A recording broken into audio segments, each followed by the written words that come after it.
Hello, welcome to another installment of CE 3305, and in this particular video we're going to discuss vorticity. Vorticity is one of the topics I find difficult to explain, so I'm going to suggest a couple of videos that you're going to want to visit. Okay, so vorticity in this context is essentially section 4.8 of the readings. So we've applied the Bernoulli equation along a streamline, and then I cheated and went ahead and applied the Bernoulli equation in irrotational flow. So now we're simply backfilling the concept of rate of rotation and vorticity. When I did the Bernoulli equation development from Euler's equation, I said assume the flow is irrotational, and that required that the curl of the velocity field was identically equal to 0, and then I used that to complete the analysis. This is where we'll find out what curl of velocity fields is. The other things you're going to want to do is you want to watch Vorticity 1, which is a YouTube video. It's about 20 minutes. Vorticity 2, a YouTube video, about another 20 minutes. And finally, Rotating Flows, which is not directly vorticity, but it's related. These three should give you a very good feel for vorticity in the context of practical fluid mechanics application.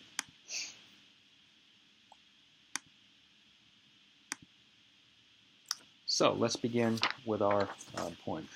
So I'm going to go ahead and sketch a fluid element and label it, and then we'll examine its behavior in the context of vorticity. So I'm going to start with the initial fluid element that's a rectangle, actually a square.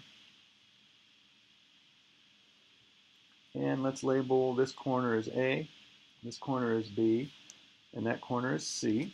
We'll use the first three letters of the alphabet because they're easy as 1, 2, 3, A, B, C, easy as 1, 2, 3.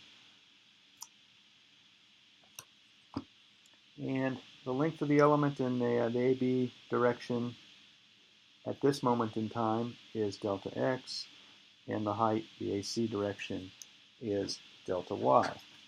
Now initially, AC is perpendicular to the segment AB.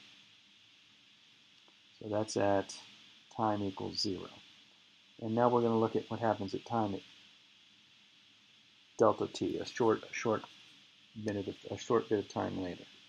Let me go ahead and produce the coordinate system because there's a third axis that's important to us, the one that's coming out trying to poke us in the eyeball. So up is y in this case, to the right is x, and coming at you is z, and we'll define positive rotation as omega z, and we will proceed from there.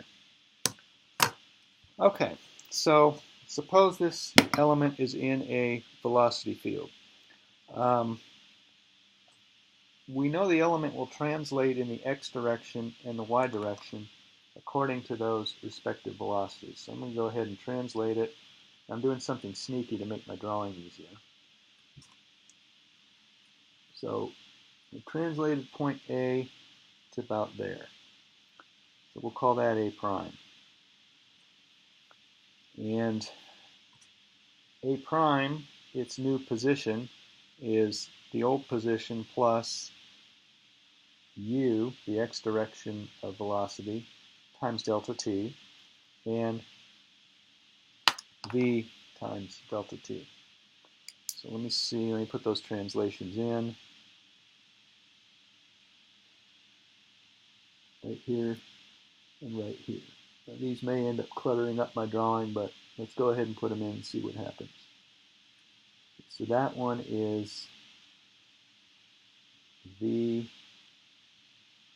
times delta t, and this one is u times delta t.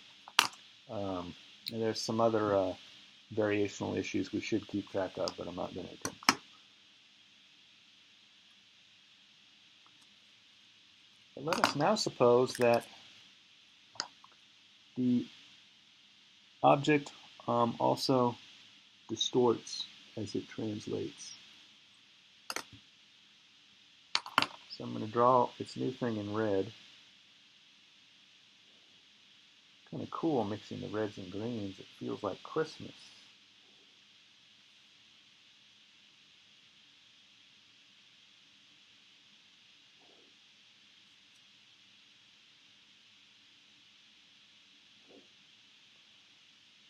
So there's my new fluid element.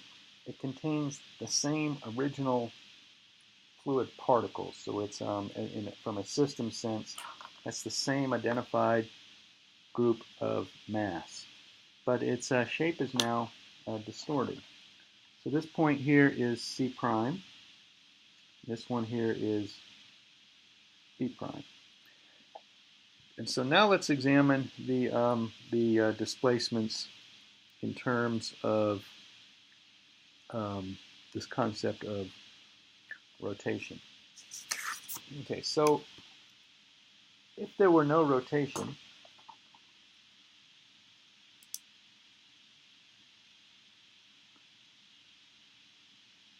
B should have moved to that point.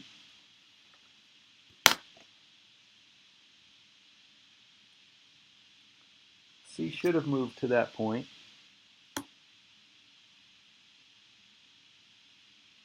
And so this blue is where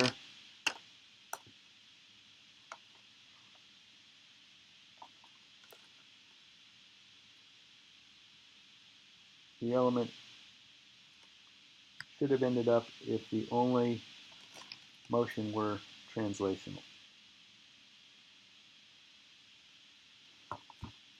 But we can see that there's a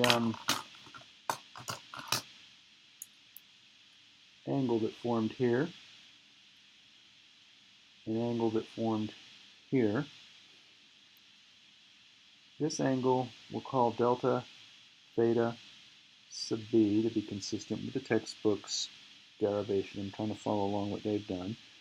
And this one is going to be delta theta c. So it's the angle formed between point A and, in this case, C prime and B prime.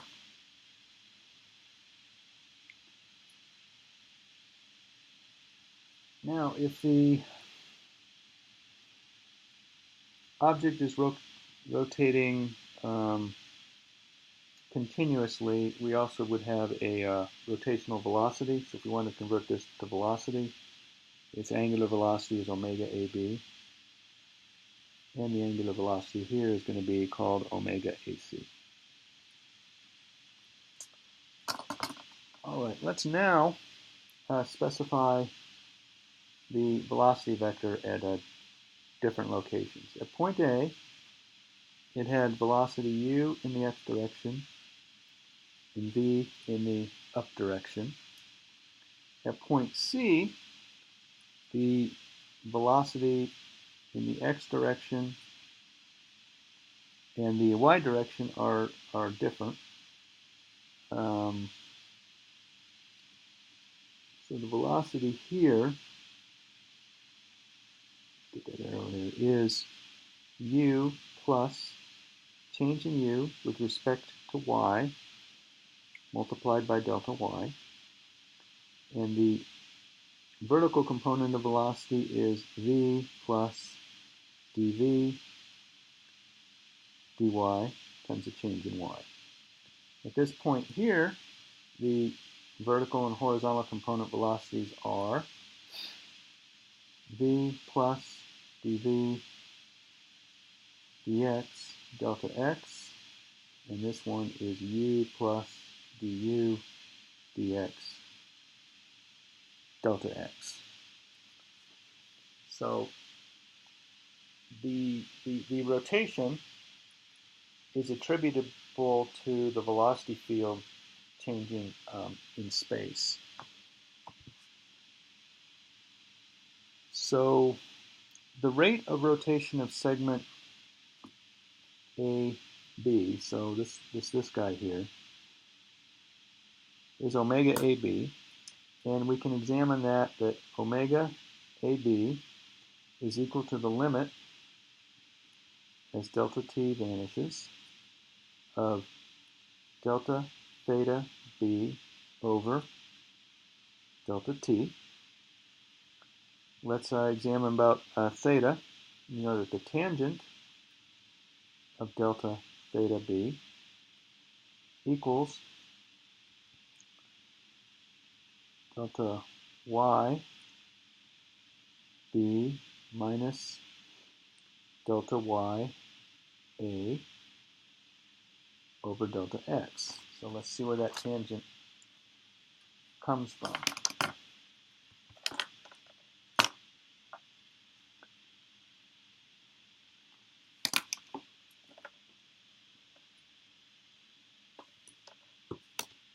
Delta yb is this distance that was traveled.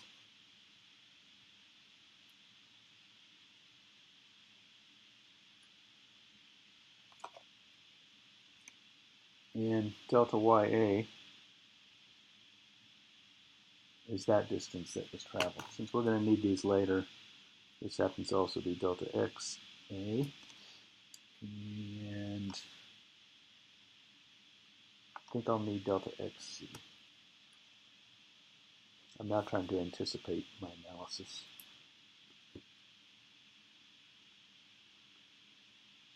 You see why vorticity gets hard to explain using every color of the alphabet.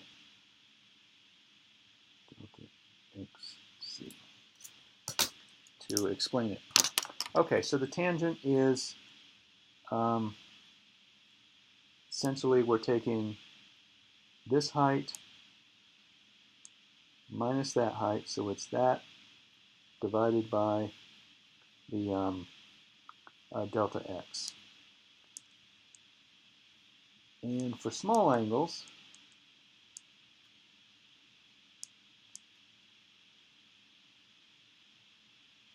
we observe that the tangent of an angle is essentially the angle. So we're going to approximate this and state that delta theta b is delta yb minus delta ya over delta x.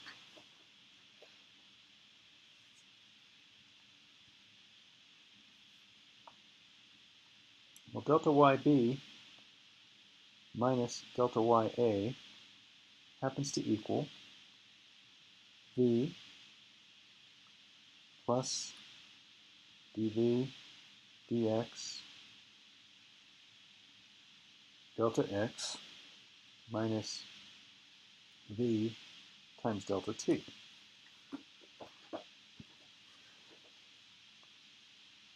Thus, delta theta b is dv dx times delta t. And we get that by substituting, we have dv dx delta x delta t divided by delta x, which finally gives us dv dx dt. So that's what's left. So therefore, omega ab is equal to the limit as delta t goes to 0 of delta theta b delta t, which equal to the limit as delta t goes to 0 of dv dx delta t over delta t, which equals partial v partial x. So that's one of our important findings right now, is that omega ab equals dv dx.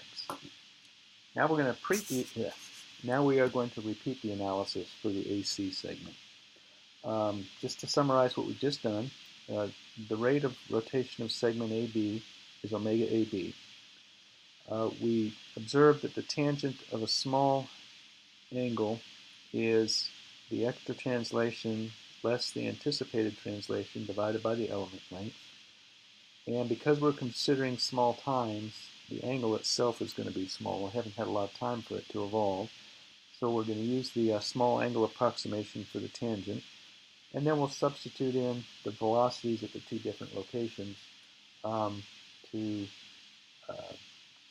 finally relate the omega AB to the velocity field. So now we're going to play the same game with the omega AC segment. So omega AC is the limit as delta t goes to 0 of minus theta delta c delta t. And let's see why the minus sign came in. Positive rotation we have determined is that way, counterclockwise, and this one's rotating clockwise, so it has a minus sign. Delta theta c is about negative of delta xc minus delta xa over delta y. I'm now skipping steps because it's the same pattern as before. Minus du dy delta t. Omega AC is equal to the limit as delta t goes to 0 of minus du dy delta t over delta t, which equals minus du dy. Okay, now we want to look at the average rate of rotation for the entire element. And so the average rate is what we're going to declare is the overall behavior of the element, and that's equal to omega AB plus omega AC divided by 2. That equals 1/2 of dv dx minus du dy. And we can extend this into all three axes of rotations. And when we make that extension, and I'll do this without writing it out, we have omega, the rotation vector, is equal to omega x times I plus omega y times j plus omega z times k, where the individual components are omega x is equal to 1/2 dw dy minus dv dz, obtained the same way by how we just did it with the z axis of rotation. Omega y is 1/2 du dz minus dw dx, and omega z is 1/2 dv dx minus du dy. The vorticity vector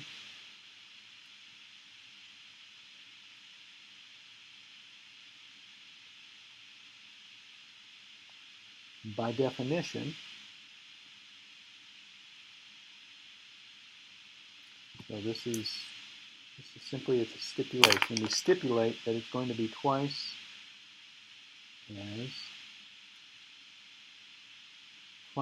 the average angular velocity vector. So that's simply a definition. Before we leave this page, I want you to notice that for each direction, so for example, the x direction, you'll notice that it involves velocity variations in the y and z direction, but not the x direction. The y has the z and x direction, but not y, and the z has the x and y, but not z.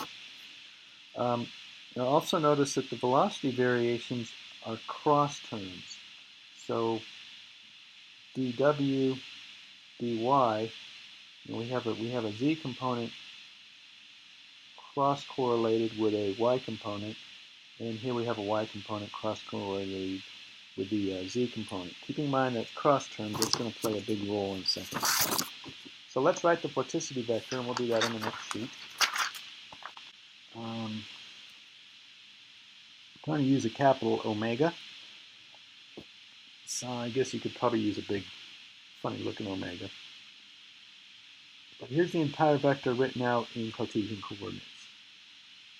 dw dy minus dv dz I direction plus du dz minus dw dx j direction plus dv dx minus du dy k direction. Turns out that this is equivalent to the curl of the velocity vector. The other way of writing it is del cross v. And let's see why this cross representation is important. So the del operator and then the cross v, we can generate a cross product using cross product tableau. I think you probably did this in statics. I know I did. So we have the I, j, k. That represents the unit directions. We have a d by dx operator, d by dy operator, d by dz operator, that's the del part, and the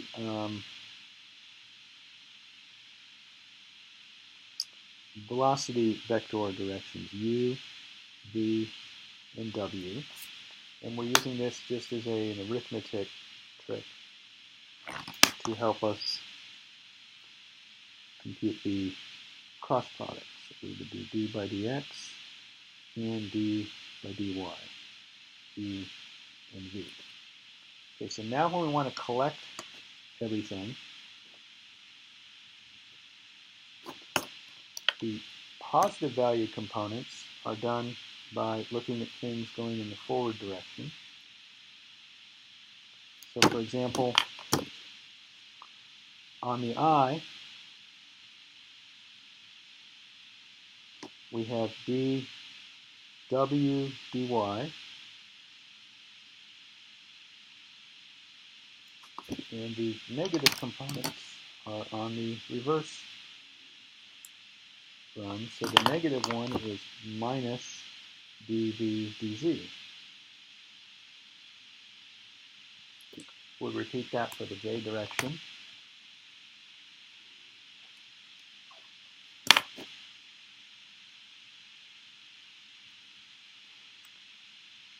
dv dz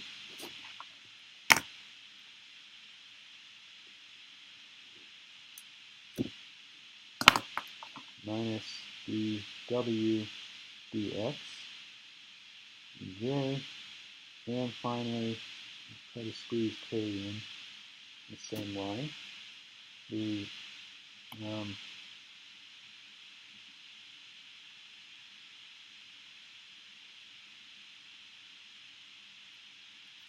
my blue line's at the wrong angle. There we go. It should be a U. Then in the K1 gets those. So dv dx, and then the minus direction is du dy. And you'll see it's identical up here. So we take, it's the mixed triple product. We take the ijk, the del operator, and the uvw, and so we're basically crossing the del operator with the v vector to return the various components. Okay, so that was a trick that we all learned in statics, and for me that was a long time ago. All right, so let's reiterate the general forms of vorticity again. I know they're right up above, but curl, velocity, or the alternate notation is del cross v. Okay, now these are the general differential forms of vorticity. Now, many real flow situations can be modeled as irrotational flow. Irrotational flow is simply that term equals 0. So if this is going to equal 0, that means that that's got to equal 0, that's got to equal 0, and that's got to equal 0. And for those all to equal 0, we have the following is true. dw dy must equal dv dz. du dz must equal dw dx. And dv dx must equal du dy. And that was the property we used in the last video to construct, or last set of videos, to construct the Bernoulli's equation extracted out of Euler's equation. Some things that are quite modelable using this requirement: irrotational flow. Flow in an aquifer, flow in an oil reservoir, flow in certain kinds of reactors. From civil and environmental engineering sense, our reactors are big giant tanks. Flow in a really large stream, flow in certain kinds of conduits, flow over an airfoil. At least if we don't go past the compressibility limit, become supersonic. We have essentially irrotational flow. Now, irrotational flow only means these properties are true. It doesn't mean if we visualize it, we don't see stuff that's apparently rotating. But things that are apparently rotating, those rotations will die out, and so will tend back to 0. Rotational flow, on the other hand, doesn't have that property, and in rotational flow, angular velocities, rather than decaying, either stay fixed or grow. And so that's a very important distinction. So we use this right here. That was how we got Bernoulli's from Euler's, was that irrotational assumption, or actually the requirement. We required irrotational, therefore. So some important fluid concepts so far, and then we'll conclude this video, are the following. What do we know? We know that Euler's equation, rho g minus the gradient of pressure equals rho times acceleration. We now have the definition of vorticity, del cross v. We have Bernoulli's equation, p over gamma plus z plus v squared over 2g equals a constant. Coming very soon is continuity. We've implicitly used it, but we've never formally gone to the trouble. d rho dt equals minus the gradient of the product of rho v. This is called continuity. This is Bernoulli. Definition, vorticity,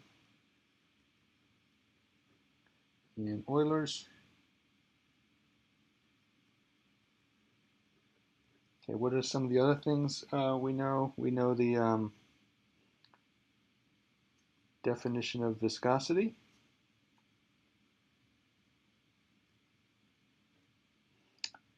And that's shear viscosity relation, and we have the ideal gas law. So viscosity is shear stress equals mu dv dy. I believe I have that. You guys are going to want to check with the book. The ideal gas law, PV equals m over m RT. That's pretty much, and we have the hydrostatic pressure equation, which is really a special case of Euler's, but let's just go ahead and P equals rho g h, where this is depth, into liquid. There we go. So this is so far. So that's really all we've examined. 1, 2, 3, 4, 5, 6, 7 major